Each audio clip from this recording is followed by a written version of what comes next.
আসসালামু আলাইকুম viewers, welcome back to my channel. আজকে আমি আপনাদেরকে তৈরি করে দেখাবো রেস্টুরেন্টগুলোতে কিভাবে হোয়াইট সস পাস্তা তৈরি করে সেই রেসিপিটাই। ইটালিয়ান পাস্তাগুলো বাংলাদেশে এখন খুবই জনপ্রিয় একটি খাবার। আপনারাও চাইলে এই ইটালিয়ান পাস্তাটা খুব সহজেই বাসায় তৈরি করে খেতে পারেন। আশা করি আমার আজকের রেসিপি আপনাদের কাছে ভালো লাগবে। প্রথমে একটা সসপ্যানে 1 টেবিল স্পুন সয়াবিন তেল অ্যাড করে দিলাম। এরপর অ্যাড করে দিচ্ছি চিকেন। এখানে 200 গ্রামের মতো চিকেন আছে, আর চিকেনটাকে আমি জুলিয়ান কাট করে কেটে নিয়েছি। চিকেনটাকে কালার চেঞ্জ হয়ে আসা পর্যন্ত ভেজে নেব। 1 থেকে 2 মিনিট পর্যন্ত চিকেনটাকে ভেজে নেওয়ার পর এখন অ্যাড করে দিচ্ছি 1 টিস্পুন লবণ, 1 টিস্পুন সাদা গোলমরিচের গুঁড়া, হাফ টিস্পুন কালো গোলমরিচের গুঁড়া, 1 টিস্পুন সয়া সস অ্যাড করে দিচ্ছি। সব উপকরণ চিকেনের সাথে ভালো করে মিক্স করে নিব। মিক্স করা হয়ে গেলে এখন চিকেনটাকে 2 থেকে 3 মিনিট পর্যন্ত ভালো করে ভেজে নেব। যখন দেখবেন চিকেনের গায়ে থেকে পানিটা শুকিয়ে আসছে, তখন চিকেনটাকে চুলা থেকে নামিয়ে নিতে হবে। চুলায় আরও একটা সসপ্যান বসিয়ে দিয়ে তার মধ্যে অ্যাড করে দিচ্ছি 3 থেকে 4 টেবিল চামচ বাটার। তার সাথে অ্যাড করে দিচ্ছি 1 টেবিল স্পুন রসুন কুচি আর একটা মিডিয়াম পেঁয়াজ কুচি অ্যাড করে দিচ্ছি। রসুন এবং পেঁয়াজকে কিছুক্ষণ ফ্রাই করে নেওয়ার পর এখন অ্যাড করে দিব ময়দা 1 টেবিল স্পুন। ময়দাকে 1 মিনিট মতো ভেজে নেব। এখন এখানে আমি অ্যাড করে দিচ্ছি 2 কাপ লিকুইড মিল্ক।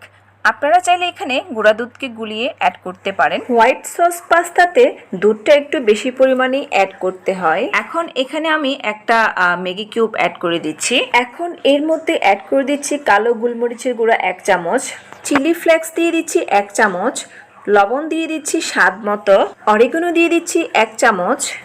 সব উপকরণ খুব ভালো করে গ্রেভির সাথে মিশিয়ে নিচ্ছি। এখন এর মধ্যে দিয়ে দিব স্বাদ অনুযায়ী চিজ। আপনাদের হাতের কাছে চিজ অ্যাভেলেবল না থাকলে সেই ক্ষেত্রে আপনারা চিজকে অ্যাভয়েড করতে পারেন, তবে চিজটা অ্যাড করলে খেতে খুব বেশি মজা লাগে। এবং সাথে অ্যাড করে দিচ্ছি 1 চামচ চিনি। এখন খুব সুন্দর করে মিক্স করে নেব।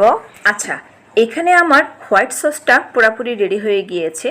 এখন এর মধ্যে আমি অ্যাড করে দিব আগে থেকে বয়েল করে রাখা পাস্তাটাকে অল্প লবণ এবং অল্প তেল দিয়ে সিদ্ধ করে নিয়েছি। পাস্তাটাকে আগে বয়েল করে রাখলে রান্নাটা খুব তাড়াতাড়ি হয়ে যায়।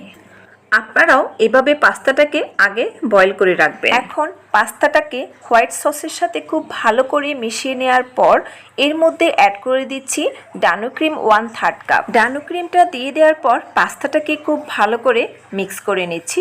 আচ্ছা, আমি আগে যে চিকেনটা ফ্রাই করে রেখেছিলাম সেই চিকেনটাকে এ পর্যায়ে আমি অ্যাড করে দিয়েছি। চিকেনটা অ্যাড করার সময় ক্যামেরাটা অন করতে ভুলে গিয়েছি।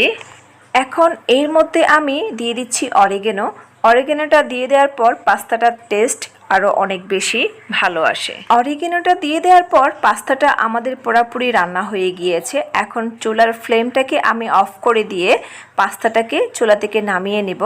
দেখলেন তো ভিউয়ার্স, কত সহজভাবে রেস্টুরেন্ট স্টাইলে হোয়াইট সস পাস্তা বাসায় তৈরি করা যায়। আপনারা অবশ্যই ট্রাই করবেন। আশা করি আমার আজকের রেসিপি আপনাদের কাছে ভালো লেগেছে। ভালো লাগলে লাইক, শেয়ার, কমেন্টস করতে একদম ভুলবেন না। এখন আমি হোয়াইট সস পাস্তাটাকে আপনাদেরকে পরিবেশন করে দেখাচ্ছি। এই হোয়াইট সস পাস্তাটা খেতে অনেক বেশি মজা হয়েছে। আচ্ছা, আমার চ্যানেলে হোয়াইট সসের একটা রেসিপি আছে। আমি আপনাদেরকে হোয়াইট সসের রেসিপিটা ডেসক্রিপশন বক্সে লিংক শেয়ার করে দেব, চাইলে আপনারা দেখে নিতে পারেন। তাহলে ভিউয়ার্স, আজকে এখানেই বিদায় নিচ্ছি। দেখা হবে আবারও কোনো নেক্সট রেসিপিতে। সে পর্যন্ত সবাই ভালো থাকবেন, আমার জন্য দোয়া করবেন। আল্লাহ হাফিজ। আসসালামু আলাইকুম।